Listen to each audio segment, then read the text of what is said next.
बोल शिव गुरु महाराज की जय। नीलम दीदी हरिंदर भैया के प्यार की जय। आई गुरु भैया सबके प्यार दुलार की जय हो। तो देखी आई हमार इतना सुंदर गुरु बहिना बारी कैसे सब केहू के बोला के अपना घरे में चर्चा करावत तारी कैसे। अब चर्चा खत्म हो गई। अब गुरु जी तर बैठ के दाया मांग ली और जान देवे के होई गुरु जी के ऊ तो आंचल में दे ही दी। तो कहे के बा कैसे कैसे। अरे बान्हा दानी दायावा के गठरी हो। अरे बान्हा दानी दायावा के गठरी हो आ घरवा जाही के बेरिया। अरे बान्हा दानी दायावा के गठवा हो घरवा जाही के बेरिया। अरे बान्हा दानी दायावा के गठवा हो घरवा जाही के बेरिया। अरे जाही के बेरिया है बहिना जाही के बेरिया। अरे जाही के बेरिया बहिना जाही के बेरिया। जाही के बेरिया हो भैया सब जाही के बेरिया। अरे जाही के बेरिया भैया जाही के बेरिया। अरे बान्हा दानी ओवा के गठिया हो आ घरवा जाही के बेरिया। अरे बान्हा दानी दायावा के गठवा हो घरवा जाही के बेरिया। अरे बान्हा दानी दायावा के गठवा हो घरवा जाही के बेरिया।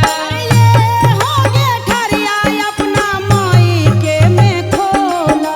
अरे माए के में खोलब हो माए के में खोलब। ए हो गे ठरिया अपना माई के में खोला। अरे माए के में खोलब हो माए के में खोलब। अरे अमर रही है भाई से भतीजावा हो आ घरवा जाही के बेरिया। अरे अमर रहिए भाई से भतीजावा हो घरवा जाही के बेरिया। अरे अमर रहिए भाई भतीजावा हो घरवा जाही के बेरिया। अरे जाही के बेरिया है बहिना जाही के बेरिया।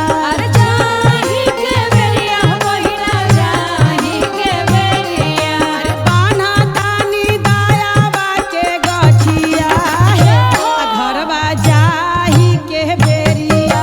अरे बान्हा दानी दायावा के गठिया हो घरवा जाही के बेरिया।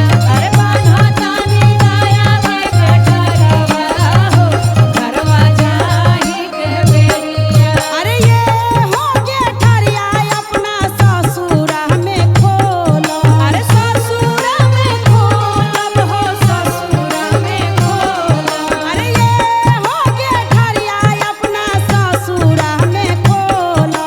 अरे ससुरा में खोलब हो ससुरा में खोलब। अरे भरल रही है पूरा भंडारवा हो आ घरवा जाही के बेरिया। अरे भरल रही है पूरा भंडारवा हो घरवा जाही के बेरिया। अरे भरल रही है दायावा के डरवा हो घरवा जाही के बेरिया। बान्हा दानी दायावा के गठिया जय हो। घरवा जाही के। दया करी शिव गुरु दया करी। बोल शिव गुरु महाराज की जय। बोल शिव गुरु महाराज की जय। नीलम दीदी हरिंदर भैया के प्यार की जय हो। तो यही देखी देखी आई सब गुरु बहिना के मिल के हाँ आई हमरा निर्मला गुरु बहिना कौन चर्चा के बड़ा सुंदर आयोजन रखल बा। जय हो जय आ हो। पूरा धूमधाम से इनके घर पे चर्चा होता होता आ होता। सब केहू शिव गुरु के शिष्य बनी ये अपना स्वामी जी से कह कह के कंगना मंगा ली शिव गुरु के। मंगाली मंगाली कंगना बड़ा दयालु बा। हाँ। कंगना पहनते मातर सब दुख बलाई दूर हो सब जाई। दूर हो जाला।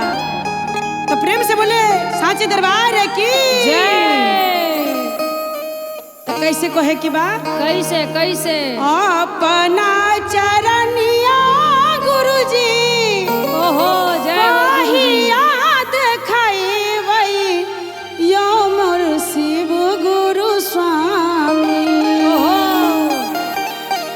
अपना चरनिया गुरुजी कही याद खैबै यो मोर शिव गुरु स्वामी अब दुखवा सहलो ना जाय यो मोर शिव गुरु स्वामी अब दुखवा सहलो ना जाय हे हो मोरे शिव गुरु स्वामी अब दुखवा सहलो ना जाय हे हो मोरे शिव गुरु स्वामी अब दुखवा सहलो ना जाय यो मोर शिव गुरु स्वामी अब दुखवा सहलो ना जाय हे हो मोरे शिव गुरु स्वामी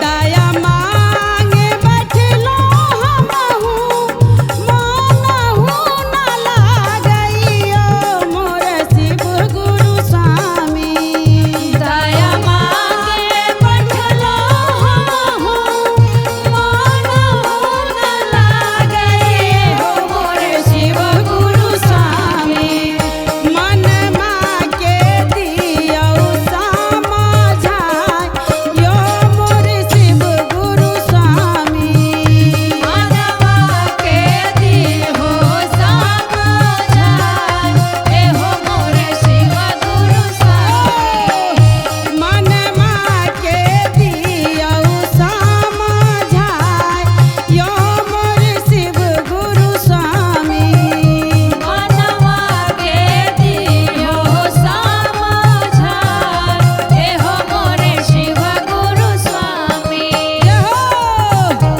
अपना चरनिया गुरुजी कही याद खैबै यो मोर शिव गुरु स्वामी अपना चरनिया शिव गुरु कही याद खैबै हो मोरे शिव गुरु स्वामी मन माके दियौ ना बुझाय यो मोर शिव गुरु स्वामी मानवा के दिहो समझाय हे हो मोरे शिव गुरु स्वामी मानवा के दिहो समझाय हे हो मोरे शिव गुरु स्वामी और कहतरी कैसे बेचारी घर में सबके बुला के आ चर्चा करावत दिया आ झरझर आँख से लोर गिरता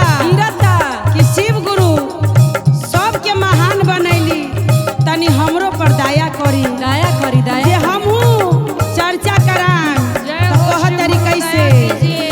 चर्चा करे बैठलो गुरुजी मन नाही लागइयो मोर शिव गुरु स्वामी मन माके दियौ समझाय यो मोर शिव गुरु स्वामी मानवा के दिहो समझाय हे हो मोरे शिव गुरु स्वामी अपना चरनिया दियौ बताय यो मोर शिव गुरु स्वामी मानवा के दिहो समझाय हे हो मोरे शिव गुरु स्वामी बोल साचे दरबार की जय प्रेम से बोले हर हर महादेव की जय तैयाई हाँ सभी गुरु बहिना गुरु भैया सब मिल के एगो छोटा सा कथा लेके आईनी हो और ये कथा सुने तो रउआ लोग जरूर शिव गुरु पर बहुत विश्वास करे होई होई जे सही बात बा जे ई शिव गुरु बहुत दयालु बा। और देखी कथा सुन के का आनंद मिली कथा में। चाची सच्चा- काकी सब सच्चा चर्चा कथा के सुनी और वह लोग प्यार आशीर्वाद पूनम पांडे के दी। जय हो सच्चा सच्चा चर्चा हो। एकदम अपन घर के कहानी रउआ हाँ, सबके हाँ, बतावतानी। जय हो। जौन हमरा बहिन के साथ में दुर्घटना भइल, ओ हो वही दुर्घटना हम रउआ लोग के बीच में लेके आईनी हम और सुनावतानी। सावन के टाइम रहे, हम गांव गईली शादी में, जी। भांजा के शादी रहे, वही में हम गांव गेली। दल सिंह सराय, अच्छा। दल सिंह सराय हमर बहिन के घर बा, ससुरार। हाँ। बहिन के नाम बा शीला देवी अच्छा। और हमार नाम बा पूनम पांडे। हमर बहिन के लड़का गुजरात में काम करत रहे। अच्छा। और जैसे छुट्टी भइल ओकरा कंपनी से निकलल, वैसे ही गाड़ी आके 4 पहिया ठोक देलक हमरा बहिन के बेटा जय के। हो जय हो जय हो। हमर बहिन के लड़का हुए बेहोश हो गए। राही मुसाफिर सभी आ रहा है जा रहा है, कोई वही बच्चा के हाथ नहीं लगा रहा। ओ हो। जो ये हम हाथ लगाएंगे तो हम ही पकड़ा जाएंगे। हाँ। बच्चा छटपटा रहा है रोड पे, कोई नहीं बच्चा के हाथ लगा रहा है शरीर में, जो थोड़ा सा उठा के उसको हॉस्पिटल कहीं ले ले जाके एडमिट करवा दे। जी। इतने में उसका पूरा शरीर का हड्डी, पूरा पैर का हड्डी 4 टुकड़ी हो गया। दोनों पैर का और दोनों हाथ का 4 टुकड़ी हो गया। कोई पब्लिक हाथ नहीं लगाया मेरे बहन के लड़का के हाथ शरीर में। इतने में पुलिस का गाड़ी आ रहा था। अच्छा। पुलिस वाला देखा बच्चा रोड पे छटपटा रहा है। ओ हो। पुलिस वाला एम्बुलेंस बुला के और हमारे बहन के लड़का के गुजरात में हॉस्पिटल में एडमिट करवाया। और हमारे बहन के कोई खोज खबर नहीं दिया। जो बता देंगे तो बेचारी रोते रोते मर जाएगी। और उसका छोटा वाला भी लड़का उसको साथ में ही था, वो भी नहीं बताया अपने मम्मी से, जे मम्मी भैया के ऐसा ऐसा हाल हो गया है। हमारे बहन के लड़का हॉस्पिटल में 2 महीना तक कोई होश नहीं आया। लड़का के नाम विकास है। ओहो। 2 महीना तक के उसे कोई होश नहीं आया। बिल्कुल समझो तो मारा हुआ मुर्दा पड़ा हुआ है हॉस्पिटल में। ये महादेव ही बचाएंगे तो बचेंगे, नहीं तो नहीं बचना है। जय हो शिव गुरु। जो करेंगे ये महादेव करेंगे। दया करें शिव गुरु। जब 2 महीना हुआ तो मेरे बहन के फोन किया, मेरा छोटा वाला बहन के लड़का बोला मम्मी जब पैसा वैसा घर पे भेजना उजना बंद कर दिया तो मेरी बहन घबराने लगी। बोले जो हमारा बच्चा हर महीने पैसा भेजता था, 2 महीना से हमारे घर में पैसा नहीं आ रहा है। ओहो। छोटा वाला लड़का के पास फोन किया, बोला बाबू यहाँ मैं तो बहुत परेशान हूँ, पैसा नहीं भेज रहा है तू लोग। वो अपने भाषा में बोला तो लड़का बोला जे मम्मी अभी थोड़ा परेशानी है, जो सैलरी उलरी नहीं मिला है, मिलेगा तो हम पैसा भेजेंगे। बोला जे नहीं जरूर कोई बात है, जो विकास से बात करा, मुझे से मेरा लड़का से बात करवा। बोला जे भैया अभी है ना ड्यूटी पे हैं। बोला कोई बात नहीं है। फिर रात को मेरी बहन फोन किया, बोला जे बाबू थोड़ा बात करा दे भैया से, तो फिर भी नहीं बात कराया वो। तो जाके छोटे वाला लड़का बोला मम्मी से, जो मम्मी भैया के जीने का कोई उम्मीद नहीं है। ओहो। सारा पैर का हड्डी भैया के दोनों पैर का टूट गया और बोल बिल्कुल नहीं पाता है। जो बचेगा कि नहीं बचेगा जो कोई वो नहीं है। बोला जो भैया के लेके तू यहाँ या दल सिसराय, मैं यहाँ अपना जान बेच के घर द्वार बेच के मैं अपने बच्चा के बचा लूंगी। तू भैया को लेके आ। मेरा बहन के लड़का गुजरात से मेरे बहन के लड़का के लेके आया गांव। जब लेके आया तो हम लोग के पता नहीं था जी इसको एक्सीडेंट हो गया। हम तो ऐसे बहन के गांव में गए शादी में। जब हम उनको घर में गए बहन कन गए तो देख रहा हूँ तो इसका लड़का खाट पकड़ा हुआ है, न चल पा रहा है, न फिर पा रहा है, न बोल पा रहा है। और हमारी बहन के तो आँख से आंसू ही नहीं सूख रहा था। ओहो इतना रो रहा था। सबसे ज़्यादा पैसा कमा के वही लड़का दे रहा था मेरे बहन को, और वही लड़का बिल्कुल विकलांग हो गया। हकीकत बात कह रही हूँ आप लोग के बीच में, सीरियसली जो मेरे बहन के साथ में दुर्घटना हुआ। जब मैं बहन के घर में गई कपड़ा लत्ता पहन पान के, तो मैं तो बहन के शक्ल देख के मेरा तो होश उड़ गया। मैं बोला बताओ मैं कहाँ आया और कहाँ मेरी बहन के साथ में ऐसा दुर्घटना हो गई। मेरी बहन मेरा गला पकड़ के बहुत रोने लगी, बोली जे रोने लगी। फिर मैं भी रोने लगी तो मेरा बहन के लड़का उठ के खाट पर से और बैठ गया। बोला मौसी आई है, मेरी मौसी आई है। मैं बोला हाँ बेटा मैं मौसी तो आई हूँ, तुझे ऐसे कैसे हो गया?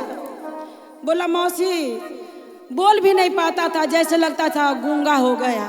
जितना उसको बोलने का साहस था उतना वो बच्चा हमसे बात किया। बोला जी हाँ मौसी मैं एक्सीडेंट हो गया, ऐसे ऐसे के बात हो गया। मैंने अपने बहन के लड़का के माथा पे हाथ धर के मैं बोला बाबू तू ठीक हो जाएगा, मैं तुझे चर्चा करवा के जाऊंगी यहाँ से, तू बिल्कुल ठीक हो जाएगा। शिव गुरु बहुत दयालु है। जब शादी ब्याह खत्म हो गया तो मेरी बहन बोली जे पूनम चर्चा करा दे अगना में, जब तू आ गई है तो। मैं सभी गुरु बहना के 200 रुपया मैं दिया, 200 रुपया मेरा भाई दिया। मेरे बहन के पास पैसा भी नहीं था। 200 रुपया मैं दी, 200 रुपया मेरी भैया दिया, और बढ़िया से सभी को बुला के अगना में मैं चर्चा करवाया उसका आंगन में। मैं बोला जा तू अभी से शिव गुरु तुझे सारा जितना कष्ट है सभी शिव गुरु तुझे दूर करेगा। और जिस दिन तू कमा के आएगा गुजरात से, उस दिन तू मुझे दिल्ली से अपना पैसा से टिकट करवा के और तू मुझे बुलाना, और बढ़िया से टेंट लगवा के मैं तुझे दूरा पे चर्चा कराऊंगी धूमधाम से। अभी 1 महीना पहले वो बच्चा फिर से गुजरात गया, और मुझे जब ट्रेन में था तो मुझे फोन किया, वीडियो कॉलिंग किया, मौसी मैं जा रहा हूँ गुजरात फिर से ड्यूटी करने, और जब मैं आऊँगी गुजरात से तो मैं चर्चा कराऊंगी। मैं बोला बेटा तू बिल्कुल ठीक हो जाएगा। शिव गुरु तुम्हें जितने कष्ट दिया 6-7 महीना वो बच्चा बिल्कुल खाट में रह गया। उसका लेटरिन बाथरूम जो भी था, जवान लड़का है 20-22 साल के, सब मेरी बहन उसका किया। बच्चा खड़ा होके अभी गया गुजरात ड्यूटी करने, वीडियो कॉलिंग किया, मौसी मैं ठीक हो गया, अब मैं तुझे अपना टिकट करवा के और मैं तुझे बुला के अपने आंगन में मैं धूमधाम से चर्चा करवाऊंगी। मैं बोला बेटा तुम बिल्कुल ठीक हो जाएगा, तू महादेव पे भरोसा कर। और बोला जो मौसी मम्मी से बात कर लेना, जो मैं मम्मी के पैसा भेज रही हूँ, और मैं कार्तिक में आऊँगी तो मैं तुझे जरूर बुलाऊंगी मौसी, अब बुला के चर्चा कराऊंगी। बोल हर हर महादेव की जय। जैसे हमारे बहन के साथ में इतना बड़ा दुर्घटना महादेव अच्छे किए, ऐसे जहाँ जहाँ जितने हमारे गुरु बहना सब है, गुरु भैया सब है, जो भी है सबको ऐसा ही आवाज करके रखना। महादेव स्वस्थ रखे सबको। जय सच्चे दरबार की जय।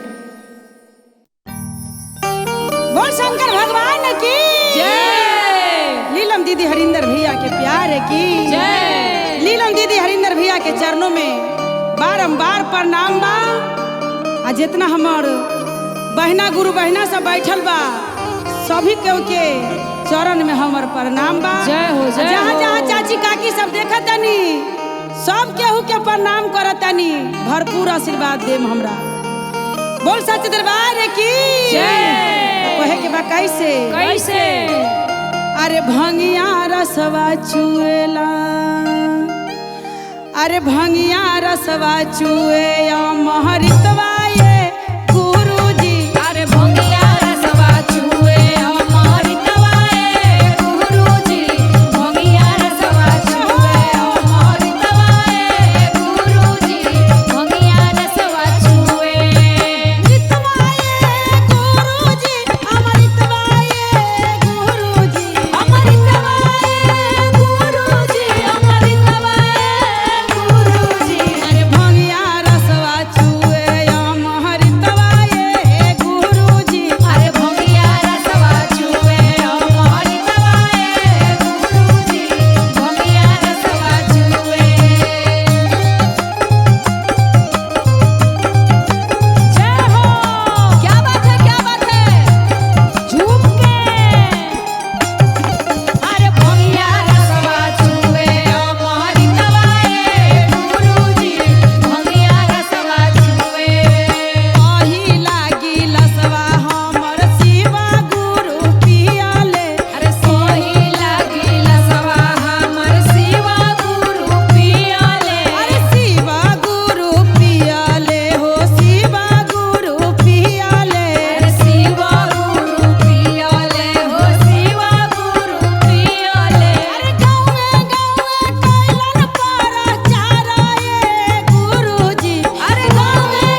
सच दरबार की जय। नीलम दीदी हरिंदर भैया के प्यार की जय हो। बोल शिव गुरु महाराज की जय। नीलम दीदी हरिंदर भैया के प्यार की जय हो। तो देखी शिव गुरु से हम मोने में मानता मांगले रही कि ये बाबा अगर पूरा करे तो हम अपना घरे में चर्चा कराएम आ सब केहू के बुलाएम। तो कहे के बा कैसे कैसे कि हम तो मन्नत मांगले रहली अपना मनवा में कि हम तो मन्नत मांगले रहली अपना मनवा में आ शिव पूजब हम चर्चा में ना कि हम तो मन्नत मांगले रहनी अपना मनवा में शिव पूजब हम चरवा में ना कि हम तो मन्नत मांगले रहनी अपना मनवा में शिव पूजब चरवा में ना शिव पूजब हम चर्चा में हो शिव पूजब हम चर्चा में शिव पूजब चरवा में हो शिव पूजब चरवा में कि हम तो मन्नत मांगले रहली अपना मनवा में शिव पूजब हम चर्चा में ना कि हम तो मन्नत मांगले रहनी अपना मनवा में शिव पूजा चर्चा में ना कि हम तो मन्नत मांगले रहनी अपना मनवा में शिव पूजा चरवा में ना भंगिया मंगाई हम धतूरा मंगाई धतूरा मंगाई हम धतूरा मंगाई भंगिया मंगाई हम धतूरा मंगाई धतूरा मंगाई हम धतूरा मंगाई मिसरी बदाम माँ के भोगवा लगाई मिसरी लगाई भोगवा लगाई मिसरी बदाम माँ के भोगवा लगाई भोगवा लगाई भोगवा लगाई कि हम तो मन्नत मांगले रहली अपना मनवा में आ शिव पूजब हम चर्चा में ना कि हम तो मन्नत मांगले रहनी अपना मनवा में शिव पूजा चरवा में ना कि हम तो मन्नत मांगले रहनी अपना मनवा में शिव पूजा चरवा में ना और का कहे के बा गुरु भैया के बोलाइब गुरु बहिना के बोलाई भैया के बोलाई गुरु बहिना के बोलाई दीदी के बोलाइब हरिंदर भैया के बोलाई भैया के बोलाई हरिंदर भैया के बोलाई अपने हो अंगना में चारा चकराई चार चकराई हो चार चकराई और का कहे के बा जब मन्नत पूरा हो जाई तो शिव गुरु के नाम से हो जाई ध्वजा लहरा दे हाँ। तो कहे के बा कैसे कैसे?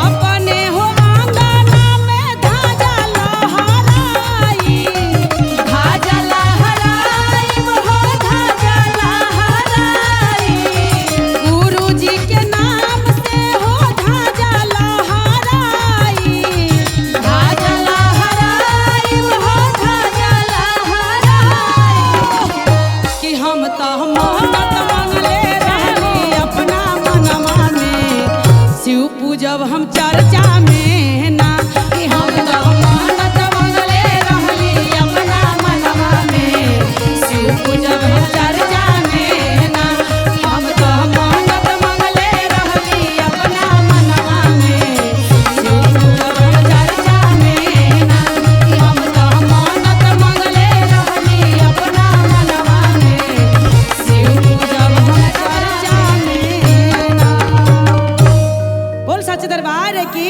जय। नीलम दीदी हरिंदर भैया के प्यार की जय हो। तो बोल शिव गुरु भगवान की जय हो। प्रेम से जयकारा लगाए शंकर भगवान की जय हो। तनी आगे वाले भैया थोड़ा आप भी दरबार में बैठे हैं, भोले बाबा के तो दोनों हाथ सीधा करके थोड़ा जयकारा लगाएं। बोल सांचे दरबार की क्या बात है। तो गौरा जी कह रहे हैं भोला जी से, क्या कह रही है? जे सावन का टाइम चल रहा है भोला जी, चल रहा है। छप्पर पे कुछ नहीं है, पन्नी पटेर रखा हुआ है। रखा हुआ है। तो कैसे कह रहे हैं? कैसे कह रहे हैं? अरे ना छापर ना छानी, बोला कैसे रहा तनी। जय हो। अरे ना छापर ना छानी, बोला कैसे रहा तनी। अरे बाबा डमरू वाला देख डम डम डमरू बजाई, खाएला न भांग गाजा। जय हो। खाएला न भांग गाजा, मोर जोगिया हो डम डम कि डम डम डमरू बजावेले हमार जोगिया। डम डम डमरू बजावेले हमार जोगिया। डमरू बजावेले हमारे जोगिया। अरे ना छापर ना छानी, बोला कैसे रहतानी। अरे ना छापर ना छानी, बोला कैसे रहता। ना छापर ना छानी, बोला कैसे रहतानी। ना छापर ना छानी, बोला कैसे रहतानी।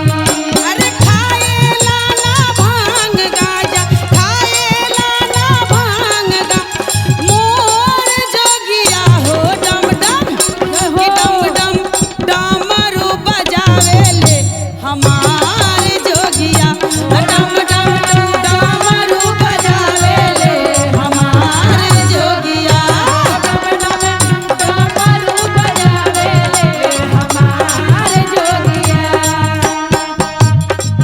बोला अपने हो धुन में कितना रहेला हरदम मगन हो मगन। बोला अपने ही मन में इतना रहेले हरदम मगन मगन मगन। बोला अपने हो धुन में हरदम रहेला ई त मगन हो मगन।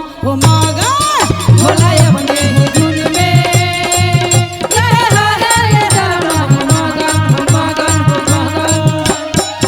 खाएला न भांग गाजा, खाएला न भांग गाज, मोर जोगिया हो डम डम कि डम डम डमरू बजावेले हमार जोगिया।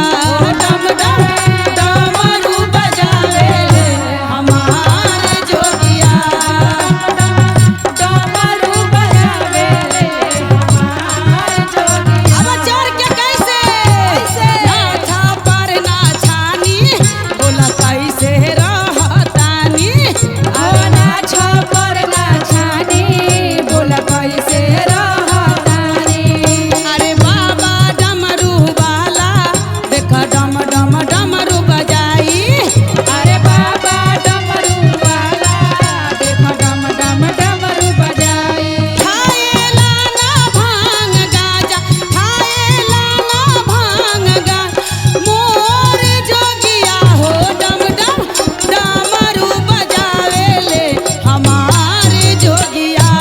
डम डम डमरू बजावेले हमार जोगिया।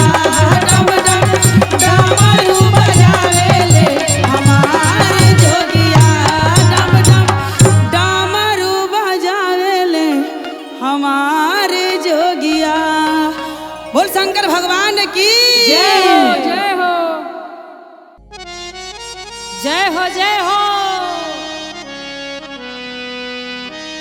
बोल शिव गुरु भगवान की जय हो। नीलम दीदी हरिंदर भैया के प्यार की जय हो। गुरु बहिना सब के प्यार दुलार की जय हो।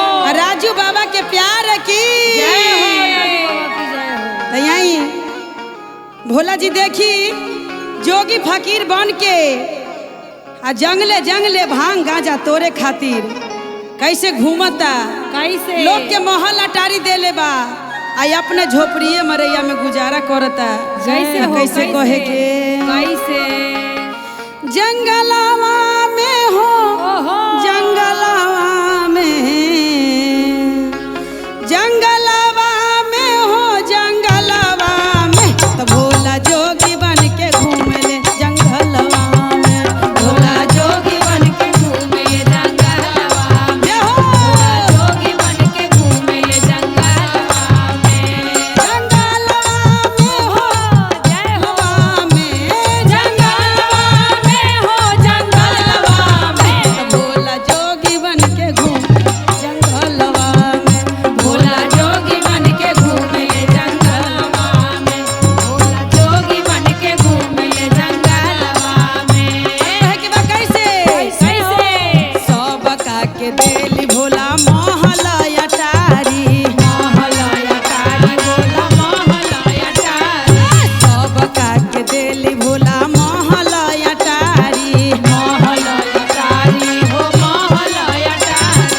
अपने मगन रहे झोपड़िया में, अपने मगन रहे झोपड़िया में तो भोला जोगी बन के घूमले जंगलवा में, भोला जोगी बन के घूमे ले जंगलवा में, भोला जोगी बन के घूमे जंगलवा आई झूम के चर्चा में जंगलवा में।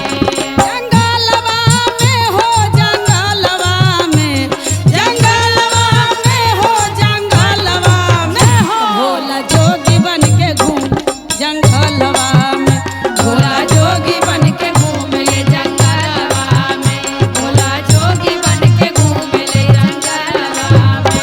और कहे के बा कैसे कैसे राजू बाबा कहे के बा अरे सब खा के देली भोला टाटा सफारी, टाटा सफारी हो टाटा सफारी, सब का के देली भोला टाटा सफारी, टाटा सफारी हो टाटा सफारी। अपने मगन रहे बसहवा में, भोला अपने मगन ही बसहवा जय हो, भोला जोगी बन के घूमले जंगलवा में, भोला जोगी बन के घूमले जंगलवा में, भोला जोगी बन के घूमले जंगलवा में, भोला जोगी बन के घूमले जंगलवा में, भोला जोगी बन के घूमले जंगलवा में।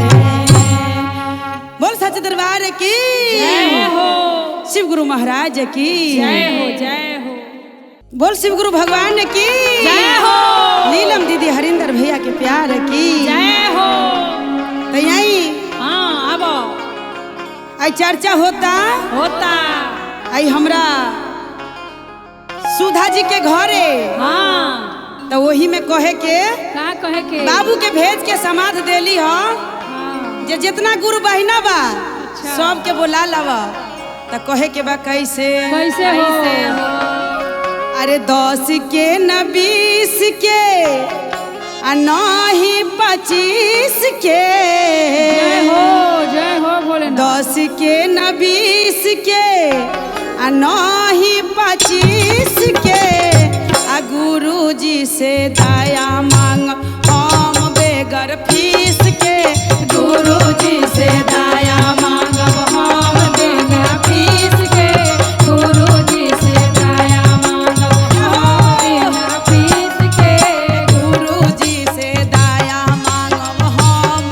बेगर फीस के, गुरु जी से दया मांगब हम बिना फीस के।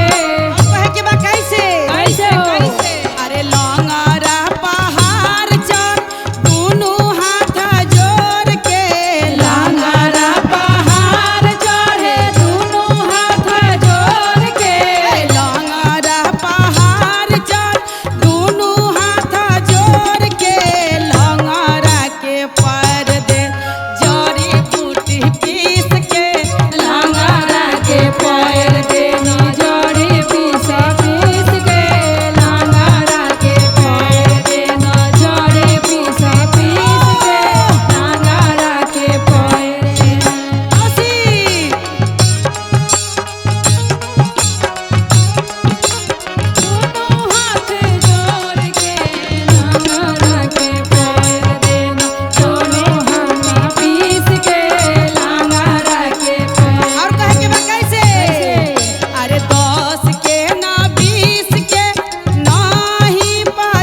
प्यार की जय हो। तो राजू बाबा आई नहिरे में चर्चा होता खजूरवाड़ा गांव में, और जितना हमार चाची दीदी सब भाभी लोग आ दिल्ली से जाके चर्चा करावता नहीं अपना मायके में खजूरवाड़ा में, तो कहे के बा कैसे गाँवे गाँवे होता शिवा चारा चा हमहू कराइब राजा जी। जय हो। गाँवे गाँवे होता शिवा चारा चा हमहू कराइब राजा जी। गावे होता शिवा चारा चाचा हमहू कराइब राजा जी। तकिन के लाई दी पूजा के सामान माता चरचा कराइम राजा जी। तकिन के लाई दी पूजा के सामान माता चाचा कराइब राजा जी। इनके लाई दी पूजा के समान हवा तो चाचा कराइब राजा जी। और का कहे के बा का कहे के बा? राजा जी से कहनी हो जे झोला उठा ली उठा ली। जाके सब मिश्री बादाम भांग धतूर सब एक के बार मार्केट क के आई गुरु जी के आसन लागी। त कहे के बा कैसे कैसे? धूपा अगरबत्ती ना भूलाइम जल्दी से लाई राजा जी। धुआं अगरबत्ती ना भुलाइब जल्दी से लाई राजा जी। त हम त रखले बानी अंगना में चरचा त जल्दी से आई राजा जी। हम त रखले बानी अंगना में चरचा त जल्दी से आई राजा जी। रखले बानी आंगना में चारा चाचा जल्दी से आई राजा जी। बघवा के छाला पाराया सानी हमहू लगाइम राजा जी। भगवा के आला सदाया सनिता हमहू लगाइब राजा जी। बघवा के छाला पाराया सानी त हमहू लगाइम राजा जी। त जल्दी लेके आई पूजा के सामान हमा त चरचा कराइम राजा जी। त जल्दी लेके आई पूजा के सामान हमा त चरचा कराइम राजा जी। त जल्दी लेके आई पूजा के सामान हमा त चरचा कराइम राजा जी। त जल्दी लेके आई पूजा के सामान हमा त चरचा कराइम राजा जी। बोल सच दरबार की जय हो। कविता हाँ चर्चा होई छै मौसी घरे, जय हो। आगन उगन सब लिपा गेलै, अभी तक ले कोनो गुरु बहिना सब नहीं एलखिन ह। तनी जाके घरे घरे समाध द दियो जे चर्चा होई छै मौसी के घरे, अभी तक गुरु बहिना सब नहीं एलखिन ह। गुरु जी के आसन उदास लागे छै तो कहे के बा कैसे कैसे हो? कंगनवा काहे पेन के एगो नया दुल्हन छथिन, हाँ शिव गुरु के ज्ञान ले लेलखिन ह, हाँ। लेकिन ओकरा सास ननद मिल के इतना मारे छै जे उ कन्या के चर्चा में नहीं बैठे दै छै। जय हो जय हो। तो देखियो केना कहै छै कैसे? कंगनवा काहे पेन के, कंगनवा काहे पेन के, घरबे में रहलू बहिनी कंगनवा काहे पेन के। घरवे में रहलो बहिनी कंगनवा काहे पेन के। घरवे में रहलो बहिनी। चर्चा में आई बूता, चर्चा में आई बूता, सब सुख पाईबू कंगनवा काहे पेन। घरबे में रहलू बहिनी कंगनवा काहे पेन के। घरवे में रहलो बहिनी कंगनवा काहे पेन के।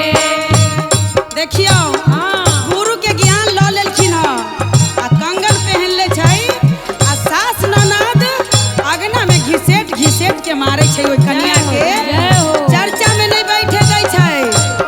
कहै छै कि ना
गौरी आई हैं हो देवर गौरी आई हैं। देवर गौरी आई हैं हो ससुर गौरी आई हैं। अरे चरचा में आई बूता ज्ञान खूब पाईबू। ज्ञान खूब पाएबू हो ज्ञान खूब जाहो कंगनवा काहे पेन के घरवे में रहलू बहिन। कंगनवा काहे पेन के घरवे में रहलू बहिन। कंगनवा काहे पेन के घरवे में रहलू बहिन। कंगनवा काहे पेन के घरवे में रहलू बहिन। कंगनवा काहे पेन के। बोल साचे दरबार की जय हो। नीलम दीदी हरिंदर भैया के प्यार की जय हो जय हो। बोल शंकर भगवान की जय नीलम दीदी हरिंदर भैया के प्यार की जय। नीलम दीदी हरिंदर भैया के चरणों में बारंबार प्रणाम बा। आ जितना हमार बहना गुरु बहना सब बैठल बा सभी केहू के चरण में हमर प्रणाम बा। जय हो, जय जहाँ हो। जहाँ चाची काकी सब देखत तनी सब केहू के प्रणाम करत तनी। भरपूर आशीर्वाद देम हमरा। बोल सच दरबार की जय। कहे के बा कैसे कैसे अरे भंगिया रसवा चुएला। अरे भंगिया रसवा चुए महरितवा ये गुरुजी। अरे भंगिया रसवा चुए अमृतवा ए गुरुजी। भंगिया रसवा चुए अमृतवा ए गुरुजी। भंगिया रसवा चुए अमृतवा ये गुरुजी। अमृतवा ये गुरुजी। अमृतवा ए गुरुजी। अमृतवा ए गुरुजी। अरे भंगिया रसवा चुए महरितवा ये गुरुजी। अरे भंगिया रसवा चुए अमृतवा ए गुरुजी। भंगिया रसवा चुए। जय हो। क्या बात है क्या बात है। झूम के अरे भंगिया रसवा चुए अमृतवा ए गुरुजी। भंगिया रसवा चुए। आही लागी लसवा हमर शिवा गुरु पियाले। अरे सोही लागी लसवा हमर शिवा गुरु पियाले। अरे शिवा गुरु पियाले हो शिवा गुरु पियाले। अरे शिवा गुरु पियाले हो शिवा गुरु पियाले। अरे गाँवे गाँवे कैलन प्रचार ये गुरुजी। अरे गाँवे गाँवे कैलन प्रचार ए गुरुजी।